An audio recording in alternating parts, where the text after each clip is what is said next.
Asia Pop 40. Hello, everybody. I'm Joey, and today we have a very exciting, up-and-coming, young and energetic, vibrant new artist who is going to speak with us. She is half Thai, half Italian, and she, I believe, is currently on a road trip somewhere in Thailand right now. It's Valentina Ploy. What's up? Hello, Joey. Thank you for having me. Hello, everyone. And yes, I'm in a car. Okay, yeah, you are in the car. Where are you going? Are you on tour or what's going on? No, it's been such a special day, I must share, because I've been in the studio today the whole day with like an artist I'm going to collaborate with this year, which I can't tell you Okay. yet. Kinda. Yeah.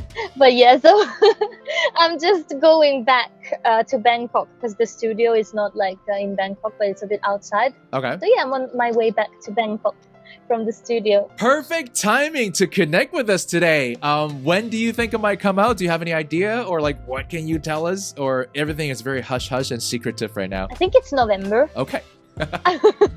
Yeah. I hope your agent doesn't kill you for letting us know that. But... Same. I'm internally screaming as well.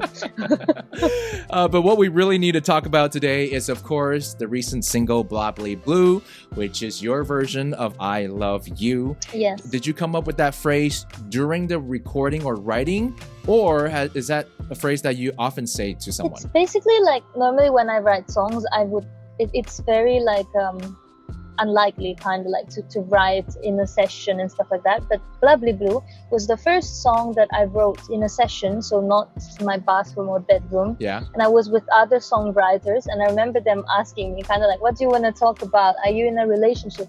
And at the time I was in a relationship, and what I used to say to this person was Bla Bli Blu, and we had this kind of like secret code language to say I love you to each other without anybody else understanding. So yes, I picked it up from like my real life, and then used it for that session and made a song about it. So Bla Bli Blu is a very personal and very intimate thing for you to share with the world. It is. Yeah. It's now, I guess, everyone's property. We're all going to be using it. It was a secret. And by the way, the song, as of this week in Taiwan, it is on the cusp of top 10 on KKBox. You beat people like Alec Benjamin. You beat the Chainsmokers. You beat Why Don't We? So congratulations. It's doing very well. Oh, thank you so much. I love those artists. Oh my god, I love Alec Benjamin as well. It's weird to think about it. Yeah, they're all very talented artists. And Bla Bla Blu is on top of that. So, okay, the reason we come up with a phrase like Bla Bli Blu, I suppose, is because it's sort of an international language, right? Like, it means nothing, but then it kind of means everything. Kind of like music. Music is an international language as well. But speaking of languages, you are someone who speaks like multiple languages. I believe you can actually hear that in the pre-chorus of Bla Bli Blu. Exactly. I have a passion for languages. Like I grew up, I guess, speaking 2 or 3. You know, my mom is Thai and my dad is Italian. So I'm kind of like have a bilingual brain already, and like I just studied languages at school, and it was just my favorite thing. And I guess there's something about communicating that I really like, and music, I guess it's also a language. And yeah, so I love languages, and I merged like the 5 ones that I can speak except Thai. Like I substituted Thai with like Portuguese in the pre-chorus of Bla Bli Blu. So I say basically I love you in 5 different languages before going into my very own universal language. Yeah. Why didn't you put Thai in there though? Was Thai hard to put into the rhyming of the song? Yeah, definitely. Also because in Thai you have to be very careful of like how you change the tone of the words. Once you change like the tone, it doesn't work anymore because it changes the meaning and it doesn't make sense anymore.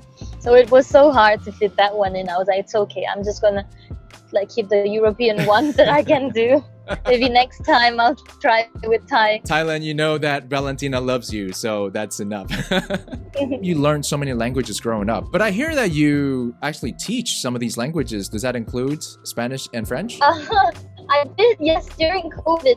Basically, I was Baroque. Like, you know, as an artist, like no shows, nothing at all was happening in the world. And I'm a very kind of like productive person, and I have a lot of energy that I need to channel somehow and like to feel productive and feel good.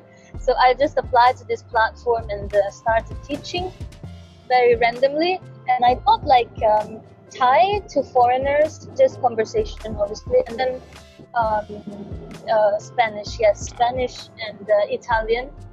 But it was weird because I had to like teach, for example, Spanish to a French person one time. So it's like explaining Spanish in French, and then teaching Thai but to an Italian person, so explaining in Italian but teaching Thai, and blah blah blah. Many of those. That is pretty strange. Like that. Yeah. But it was fun. And especially you're teaching people a different language to a person who speaks one of your languages. So like it must be kind of weird getting all of those different words stuck in there. Being half Italian, does that mean you also grew up with a little bit of like Italian opera in the family? Like, did you grow up listening to like La Donna Immobile, like that kind of music? Yeah, okay, you did. I know that song is very famous in Italy.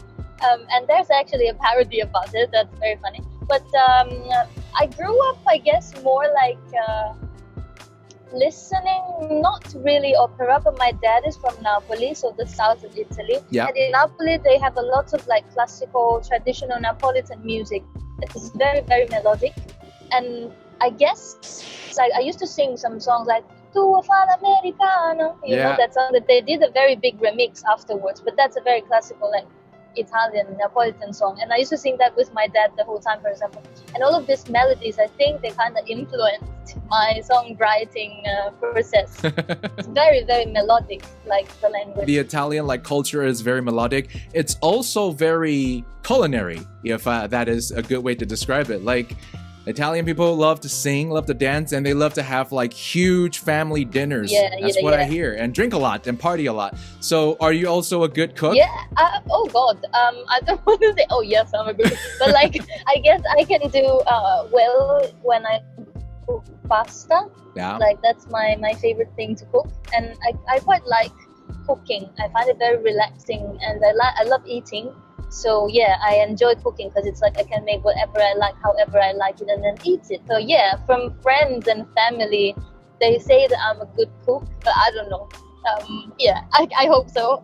I think with Italian blood, you gotta have a little bit of, and plus mom is Thai, right? I mean, you got the best of like Asian and European cuisine. So yeah, you've definitely got a good taste bud for cooking. Yeah. Do you find there's any similarities between cooking and making music? I think yes, for sure. It's a bit like, I can say both. For me personally, is a bit like meditating. It's like therapeutic. Like when I cook, I don't think for anything else. I just cut the onions.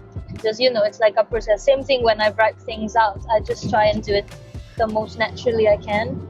And yeah, it's nice because you have to think about many little details in the same ways, and then to ultimately create a thing, which it can be a dish or something or a song. And in this sense, they're similar. Yeah. Okay, well, so when are you going to cook up this new album for us? We know there's a single on the way. When is the album gonna be out of the oven and ready to present and serve? I mean, the songs all of them are written already. For me, the process was more like not writing the album, but picking songs I've written already, because I write every day to fit into the album. So basically, I think all of this will be done by beginning of next year. Probably beginning of next year should be like the album drop. Looking forward to this. Thank you. So from X Factor Italia to The Voice Thailand, and you've also participated in Miss Universe Thailand. Now you're doing music. Are there anything else you want to do in your life? Do you want to go into acting or something else that you're passionate about? If I really like something that I just generally want to and actively want to do, is I think just continue making music and then writing, like maybe exploring like writing a little book or something like that. That would be something that I'd like to do more with time, because I just enjoy writing a lot. So it would be cool to kind of like put all of my little thoughts or quotes or whatever that is in a collection of words. Yeah, I've heard that you write a lot. So there must be a lot of, random passages and thoughts in your scrapbook where they don't fit into music maybe, but it's good to just kind of release them as a publication. Exactly. Yeah. Okay. Valentina Ploy, possibly the author, as well as singer-songwriter. Looking forward to all of your ventures ahead. Thank you so much for joining us. Everybody go listen to Bla Bli Blu and expect more singles from Valentina Ploy. Thank you so much. Thank you so much, Joey. Thank you so much for having me. Asia Pop 40.